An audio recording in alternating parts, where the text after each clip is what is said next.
ಕೇಳುತ್ತಿದೆ ಚಿಣ್ಣರ ಚಿಲಿಪಿಲಿಯ ಧ್ವನಿಯೊಂದು. ಪ್ರಕೃತಿಯ ಮಡಿಲಲ್ಲಿ ಇಣುಕುತ್ತಿದೆ ಶಾಲೆಯೊಂದು, ಇಲ್ಲಿ ಕೇಳುತ್ತಿದೆ ಚಿಣ್ಣರ ಚಿಲಿಪಿಲಿಯ ಧ್ವನಿಯೊಂದು. ಅತ್ತಿತ್ತ ಸುತ್ತಮುತ್ತೆಲ್ಲ ಕಾಣುತ್ತೇವೆ ಮರಗಳ ಸಾಲು ಸಾಲು, ಪುಟ್ಟ ಪುಟ್ಟ ಹೆಜ್ಜೆ ನಿಟ್ಟು ಬರುತ್ತಿರುವ ಮಕ್ಕಳ ಸಾಲು ಸಾಲು.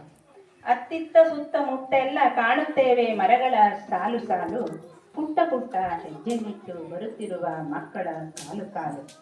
ಅಂದ ಚಂದದ ವಿವಿಧ ರೀತಿಯ ಫಲಪುಷ್ಪಗಳ ಬೀಡು, ಚಿಣ್ಣರೆಲ್ಲರೂ ಸೇರಿ ಖುಷಿಯಿಂದ ಸವಿಯುವರು ನೀನೋಡು.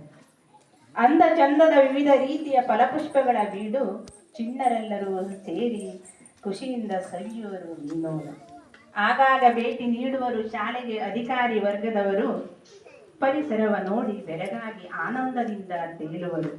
ಆಗಾಗ ಭೇಟಿ ನೀಡುವರು ಶಾಲೆಗೆ ಅಧಿಕಾರಿ ವರ್ಗದವರು, ಪರಿಸರವ ನೋಡಿ ಬೆರಗಾಗಿ ಆನಂದದಿಂದ ತೇಲುವರು.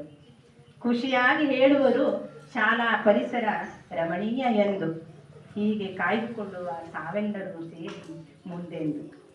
ಸಾಂಸ್ಕೃತಿಕ ಕಲೆಯಲ್ಲಿ ಒಂದು ಹೆಜ್ಜೆ ಮುಂದಿಟ್ಟ ನಮ್ಮಿ ಚಿಣ್ಣರು, ಅದಕ್ಕೆ ನೀರೆರೆದು ಪೋಷಿಸುತ್ತಾ ಬಂದವರು ಪಾಲಕರು ಶಿಕ್ಷಕರು. ಸಾಂಸ್ಕೃತಿಕ ಕಲೆಯಲ್ಲಿ ಒಂದು ಹೆಜ್ಜೆ ಮುಂದಿಟ್ಟ ನಮ್ಮಿ ಮಕ್ಕಳು, ಅದಕ್ಕೆ ನೀರೆರೆದು ಬೆಳೆಸುತ್ತಾ ಬಂದವರು ಪಾಲಕರು ಶಿಕ್ಷಕರು. ಆಟೋಟ ಪಾಠದಲ್ಲಿ ಧೈರ್ಯದಿಂದಲೇ ಮುನ್ನುಗ್ಗುತ್ತಾ ವಿಜಯದ ಪತಾಕೆ ಮುಡಿಗೇರಿಸಿ ನಿಲ್ಲುವರು ನಗುನಗುತ್ತಾ. ಆಟೋಟ ಪಾಠದಲ್ಲಿ ಧೈರ್ಯದಿಂದಲೇ ಮುನ್ನುಗ್ಗುತ್ತಾ ವಿಜಯದ ಪತಾಕೆ ಮುಡಿಗೇರಿಸಿ ನಿಲ್ಲುವರು ನಗುನಗುತ್ತಾ. ನಮ್ಮಿ ಶಾಲೆ ಕೀರ್ತಿ ಪತಾಕೆ ಏರುತ್ತಿರಲಿ ಮೇಲಕ್ಕೆ, ಅದರಿಂದಲೇ ದೊರೆಯುವುದು ಆನಂದದ ಹೊನಲು ನಮ್ಮಿ ಮನಕ್ಕೆ. ನಮ್ಮಿ ಶಾಲೆಯ ಕೀರ್ತಿ ಪತಾಕೆ ಏರುತ್ತಿರಲಿ ಗಗನಕ್ಕೆ, ಅದರಿಂದಲೇ ದೊರೆಯುವುದು ಆನಂದದ ಹೊನಲು ನಮ್ಮಿ ಮನಕ್ಕೆ.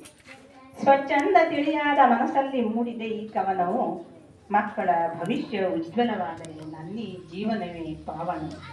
ಸ್ವಚ್ಛಂದ ತಿಳಿಯಾದ ಮನಸ್ಸಲ್ಲಿ ಮೂಡಿ ಬಂದಿದೆ ಈ ಕವನವು, ಮಕ್ಕಳ ಭವಿಷ್ಯ ಉಜ್ವಲವಾದರೆ ನಮ್ಮಿ ಜೀವನವೇ ಪಾವನವು. ಅವಕಾಶಕ್ಕಾಗಿ ಧನ್ಯವಾದಗಳು.